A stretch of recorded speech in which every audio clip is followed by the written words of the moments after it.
খিচুড়ি যেন বৃষ্টি ভেজা দুপুরের একটি উষ্ণ আলিঙ্গন। মুরগি সহ খিচুড়ি সোনালী সুখের জুটি।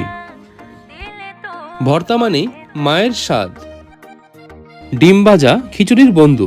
গরুর মাংস সহ খিচুড়ির প্লেটে এক রাজকীয় স্বাদ। বৃষ্টি পরে টাপর টুপুর, পায়ে যে সোনার নুপুর। এই কথা বলতে বলতে বাজারে চলে যাওয়ার পর বাজারে বাইরের এবং ভিতরের দৃশ্যপট অতিরঞ্জিত কণ্ঠে আপনাদের সাথে শেয়ার করতেছি। আজকের এই বৃষ্টি বিলাসের দিনে আমাদের প্রিয় ফারজানা আপু আমাদের দাওয়াত করেছিলেন এবং তার বাসায় আজকে খিচুড়ি বিলাস হবে এবং আমি আমার অপটু কণ্ঠে রান্নার ব্যাখ্যা করছি। বাইরে শহরে রাস্তার ঝুম বৃষ্টি আর ভেতরে ব্যস্ত রান্না করে চলছে মুরগির মাংসের প্রস্তুতি।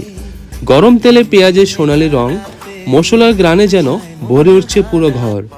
হাঁড়িতে মুরগির মাংস নড়ছেন রাঁধুনি, প্রতিটি মশলার ছোঁয়ায় ভাসছে স্বাদের গল্পখানি।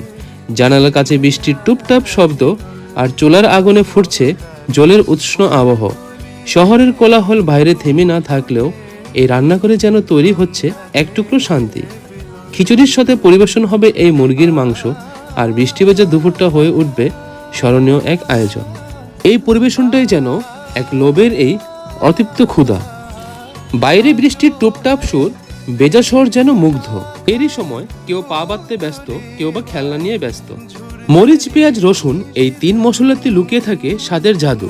চাল আর ডাল জলে ভিজে শুরু হলো নতুন এক গল্প। স্বচ্ছ পানির ছোঁয়ায় ধুয়ে যাচ্ছে দিনের সব ক্লান্তি আর কোলাহল। এক মুঠো চাল, এক মুঠো ডাল মিলে যেন ঘটছে বর্ষা দিনের সোনালি জাল। চুলার আগুনে বসেছে হাঁড়ি, শুরু হলো নতুন স্বাদের অধ্যায়। তেলের উষ্ণতায় পেঁয়াজগুলো ধীরে ধীরে সোনালী রঙে রঙ্গিত তুলছে চারপাশ।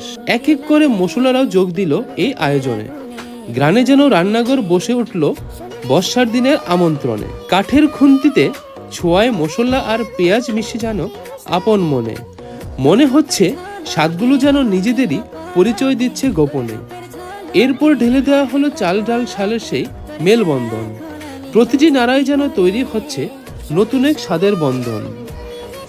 এরপর এলো মরিচের পালা, একের পর এক সবুজ ঝাঁজ, আর বোম্বাই যেন বলল আজ হবে স্বাদের রাত। একটু নাড়াতেই ছড়িয়ে পড়লো ঝাঁঝালো সুবাস। পানি পড়তেই হাড়ির ভেতরে জেগে উঠলো টকবগে সুর।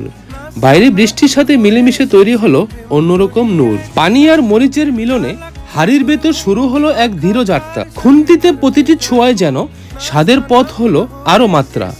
ঢাকনার আড়ালে চলতে লাগলো নীরব এক জাদু। চোখে দেখা যায় না, কিন্তু সুবাস বলে দেয় তার সাধু। মাঝে মাঝে ঢাকনা খুলে দেখা চালগুলো কতটা নরম হলো। মনে হচ্ছিল অপেক্ষার প্রতিটি মুহূর্তই যেন স্বাদ হয়ে জমলো। দোয়ার ভেতর দিয়ে ধীরে ধীরে পূর্ণতা পেল খিচুড়ি। বর্ষার দিনের গল্পটা যেন এসে থামলো এই হাঁড়িতেই। গরম তাওয়ায় ডিমের ছোঁয়া ছড়িয়ে পড়লো সোনালী রঙের মাখা। খিচুড়ির পাশে এই ডিম ভাজা যেন স্বাদের নিখুঁত ছায়া। গরম তেলের কড়াইয়ে শুরু হলো এক নতুন আয়োজন। চিংড়ি মাছগুলো নামাতেই যেন জেগে উঠলো রান্নাঘরের প্রাণ।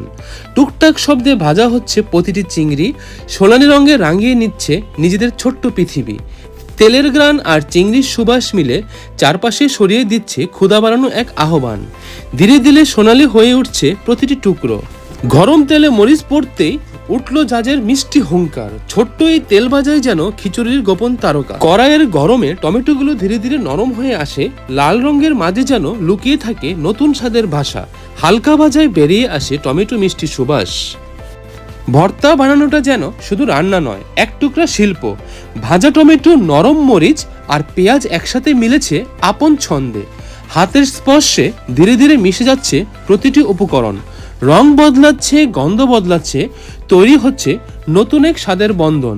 মরিচের ঝাঁজ, টমেটোর মিষ্টি স্বাদ আর পেঁয়াজের কর্মরে অনুভূতি, সবকিছু মিলে যেন তৈরি করছে গ্রামের রান্নাঘরের এক পুরাতন স্মৃতি। হাতের তালুতে কসলাতে কসলাতে উপকরণগুলো হারিয়ে ফেলেছে নিজেদের আলাদা পরিচয়।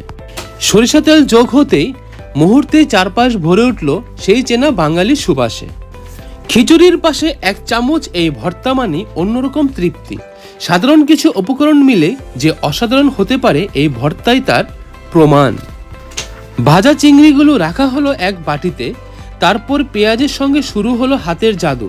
ধীরে ধীরে হাতের চাপে কসলানো হচ্ছে প্রতিটি চিংড়ি। মিশে যাচ্ছে পেঁয়াজের কর্মরে স্বাদ আর চিংড়ির নরম অনুভূতি। এখানে কোনো খুন্তি নেই, কোনো কড়াই নেই, আছে শুধু হাতের স্পর্শে স্বাদ ঘুরে তোলার পুরানো এক কৌশল। প্রতিটি চাপের সঙ্গে উপকরণগুলো হারিয়ে ফেলছে আলাদা পরিচয়, আর তৈরি হচ্ছে নতুন এক রূপ, নতুন এক স্বাদ। চিংড়ির গ্রান, পেঁয়াজের জাজ আর যত্নের ছোঁয়া সব মিলে ধীরে ধীরে জন্ম নিচ্ছে এক বাটির এক ভর্তা। শশা হচ্ছে খাবারের প্রশান্তি। সারাদিনের এই আয়োজনের পেছনে ছিলেন একজন নীরব কারিগর, ফারজানা আপু। নিজের যত্ন আর ভালোবাসা দিয়ে তিনি সাজিয়েছেন প্রতিটি পদের স্বাদ। এখন সেই ফারজানা আপুর হাতেই খাবার পৌঁছে যাচ্ছে সবার সামনে। মনে হচ্ছে শুধু খাবার নয়, তিনি পরিবেশন করছেন আন্তরিকতা এবং আপ্যায়নের গল্প। এক প্লেটে যেন জড়ো হয়েছে স্বাদের এক ছোট্ট উৎসব। মাঝখানে ধোয়া ওঠা খিচুড়ি, চারপাশে রঙিন আয়োজনের সম্ভার। কোথাও গরুর মাংসের গাঢ় স্বাদ, কোথাও মুরগির মাংসের মায়া, আবার চিংড়ি ভর্তার গ্রান এসে মনকে টেনে নে আপন ছায়ায়। ডিম ভাজা নীরবে বসে আছে পুরানো বন্ধুর মতো, আর শশার সতেজতা এনে দিচ্ছে প্রশান্তির এক নতুন নোট। এক পাশে নানা রকম আচার, অন্য পাশে ভর্তার বাহার। প্রতিটি পদ যেন বলছে নিজের আলাদা স্বাদের অধিকার। সব আয়োজনের শেষে ফুটে উঠল তৃপ্তির হাসি। ফারজানা আপু সবার কাছে জানতে চাইলেন খাবার কেমন হলো। একজন বললেন খিচুড়িটা অসাধারণ, আরেকজনের প্রশংসা গরুর মাংস আর ভর্তাকে। কেউ বললেন আচারের কথা, কেউ বললেন চিংড়ির কথা। গরম এক কাপ কফির চুমুকে শেষ হলো দিনের সুন্দর এক আয়োজনের মুহূর্ত।